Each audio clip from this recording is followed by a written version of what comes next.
everyone, International Community. Di sini kita akan membahas mengenai ASEAN-China Free Trade Area pada upgrading protokol. Dinamika kerjasama ekonomi dalam skema perdagangan kawasan bebas antara ASEAN dengan China yang diwujudkan melalui ASEAN-China Free Trade Area dimulai sejak tahun 2001. Dalam penerapannya, kerjasama ini telah beberapa kali mengalami perubahan protokol atau yang disebut dengan ASEAN-China Upgrading Protocol, seperti yang terjadi pada tahun 2015. Lalu, mengapa perubahan protokol ASEAN-China Free Trade Area ini dilakukan? Sebelum kita mengetahui alasan mengapa ASEAN-China Free Trade Area melakukan upgrading protokol, mari kita simak apa sebenarnya ASEAN-China Free Trade Area ini. ASEAN-China Free Trade Area (ACFTA) merupakan perjanjian kerjasama ekonomi antara anggota ASEAN dengan China mengenai kebijakan area perdagangan bebas. Perdagangan ini meliputi perdagangan atas barang, jasa, hingga investasi. Dalam mencapai tujuan kebijakan tersebut, terdapat beberapa usaha untuk mewujudkan perdagangan kawasan bebas, yakni diantaranya dengan cara mengurangi atau menghilangkan halangan perdagangan, baik itu dalam bentuk tarif ataupun non-tarif, yang ada pada saat dilakukannya proses jual-beli antara ASEAN dengan China. Berdasarkan hal tersebut, kebijakan ACFTA ini hadir untuk mewujudkan perkembangan ekonomi, membenahi kondisi perekonomian, dan mencapai kesejahteraan di wilayah ASEAN-China. Sebelum terbentuknya kesepakatan kerjasama ekonomi dalam skema perdagangan bebas yang diwujudkan melalui ACFTA ini, China dan ASEAN sebenarnya sudah menjalin kerjasama di bidang ekonomi lebih dulu. Negara yang dikenal sebagai negara tirai bambu ini sudah menjadi mitra kerjasama ASEAN sejak tahun 1991. Hal ini dapat kita cirikan dengan masuknya China pada ASEAN Ministerial Meeting. Selain itu, tercatat pula bahwa China juga turut terlibat dalam hubungan kerjasama antara ASEAN dengan negara-negara Asia Timur lainnya seperti Jepang dan Korea Selatan. Kerjasama ini dikenal dengan sebuah istilah ASEAN Plus 3 dan dijalankan sejak tahun 1997. Terbangunnya hubungan baik antara ASEAN dan China tentu saja berdampak baik sampai pada masa sekarang. Maka tidak heran jika ASEAN terus berkeinginan untuk mengembangkan hubungan kerjasamanya dengan China. Selain China merupakan partner dagang terbesar ASEAN, negara ini juga dinilai akan memberikan kontribusi dalam mengembangkan tingkat perekonomian negara-negara anggota ASEAN, dengan memaksimalkan kerjasama keduanya dalam skema perdagangan bebas. Kerjasama ekonomi dalam skema perdagangan bebas antara China dan ASEAN kemudian terus dioptimalkan ke dalam sebuah bentuk kerjasama yang lebih menyeluruh dalam ASEAN-China Free Trade Area. Pembentukan ASEAN-China Free Trade Area ini menjadi sebuah upaya yang dilakukan oleh China dan ASEAN dalam menyokong alur perdagangan bebas tanpa dibatasi oleh tarif dan non-tarif. Penandatanganan ASEAN-China Comprehensive Economic Cooperation oleh perwakilan pemimpin negara dari anggota ASEAN dan juga China pada tanggal 6 November tahun 2001 di Bandar Sri Begawan, Brunei Darussalam, ini menjadi ciri bahwa ASEAN dan China memang menginginkan peningkatan hubungan kerjasama yang semakin optimal dalam bidang ekonomi. Hal ini pun menjadi awal pembentukan ASEAN-China Free Trade Area.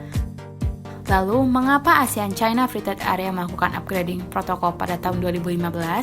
Sebenarnya sebelum melakukan upgrading protokol, ASEAN-China Free Trade Area telah melakukan perubahan protokol pada tahun 2003 dan 2006 dalam rangka mengevaluasi penerapan kebijakan ASEAN-China Free Trade Area.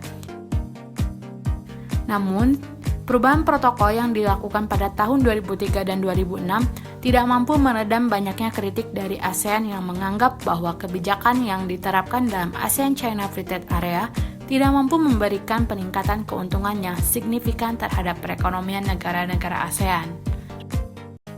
Realitas ini tentu saja bertentangan dengan tujuan dari pembentukan ACFTA itu sendiri, yakni mewujudkan perdagangan kawasan bebas guna mendorong pertumbuhan ekonomi dan mencapai kesejahteraan bersama negara-negara ASEAN dan China.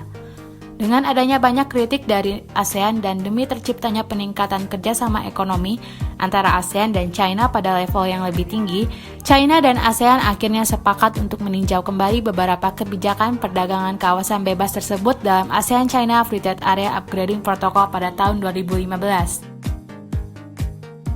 Namun, meski ASEAN-China Free Trade Area sudah melakukan upgrading protokol pada tahun 2015, faktanya ASEAN masih sulit untuk melakukan balance of trade dengan China. Kebijakan bea masuk dari China yang mengalami penurunan memberikan kerugian terhadap pasar-pasar negara ASEAN. Pemerintah China yang mengusung aturan ekspor value added tax rebate dengan persentase 9-13% mendorong pertambahan nilai ekspor barang-barang dari China ke ASEAN lebih mudah karena kebijakan potongan bea keluar tersebut. Posisi China masih terus mendominasi perdagangan kawasan bebas ini.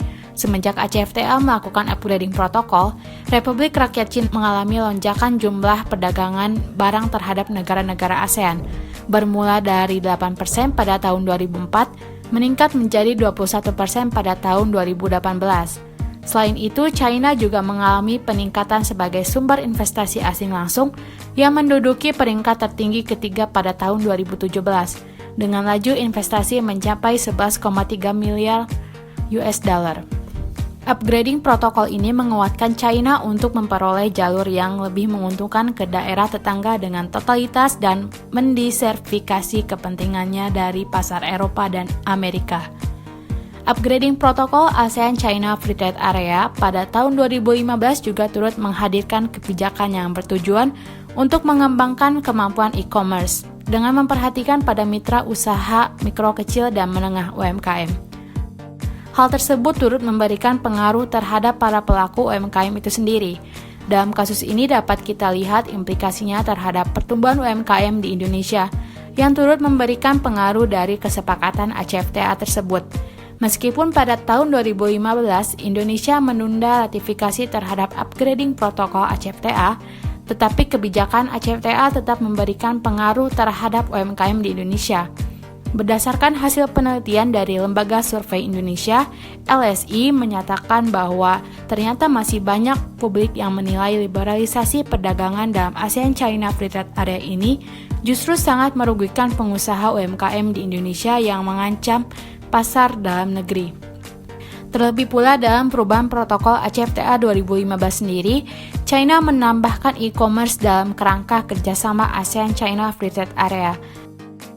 Hal ini tentunya akan semakin mempermudah China dalam mempromosikan hasil produksi perdagangan bahkan investasinya. Dengan jaringan internet China yang sangat memadai, tentu saja e-commerce ini dapat dijadikan sebagai platform yang mampu menghubungkan para penjual dan pembeli melewati batas-batas negara, sehingga nantinya China akan mendapatkan pasar yang lebih luas. Terlebih lagi, harga barang yang diproduksi oleh China menawarkan harga yang relatif lebih terjangkau daripada produk lokal. Melihat hal tersebut, dalam upaya membenahi kerjasama ekonomi antara ASEAN dengan China yang diwujudkan dalam kesepakatan ASEAN-China Free Trade Area Upgrading Protocol 2015, para pelaku usaha mikro kecil UMKM dari setiap negara ASEAN terutama Indonesia harus terus mengoptimalkan strategi dagangnya agar dapat bersaing dalam perdagangan kawasan bebas. Melihat praktek perdagangan internasional dalam ASEAN-China Free Trade Area ini turut memberikan pengaruh terhadap perekonomian para pelaku UMKM di Indonesia. Maka dengan melalui perdagangan internasional ini, pemerintah Indonesia diharapkan mampu mempromosikan dan melakukan pengembangan terhadap produk UMKM di kancah internasional dengan memberikan peluang terhadap produk UMKM untuk dikenal di dalam perdagangan internasional. Selain perlunya peningkatan daya saing hasil produk UMKM Indonesia, pemerintah juga diharapkan mampu secara cepat dan cermat melihat dampak yang terjadi akibat perdagangan internasional. Ketika produk impor melebihi jumlah yang melewati batas normal dan mengancam produk industri UMKM dalam negeri, pemerintah harus memberikan peraturan khusus pada produk-produk impor. Dalam hal ini tentunya diperlukan adanya regulasi hukum yang lebih efektif demi memberikan suatu kepastian hukum bagi para pelaku UMKM dalam menjalankan usahanya. Disinilah pentingnya pemerintah untuk menerapkan dan merealisasikan perlindungan dan kemudahan terhadap pelaku UMKM berdasarkan Undang-Undang UMKM melalui kebijakan-kebijakan yang dikeluarkannya terkait dengan pelaku UMKM. Bahkan jika diperlukan, pemerintah Indonesia secara tegas mampu bernegosiasi dengan China dan negara-negara ASEAN lainnya pada perjanjian ACFTA terkait kebijakan perdagangan kawasan bebas demi terciptanya sistem perekonomian yang lebih adil dan efisien.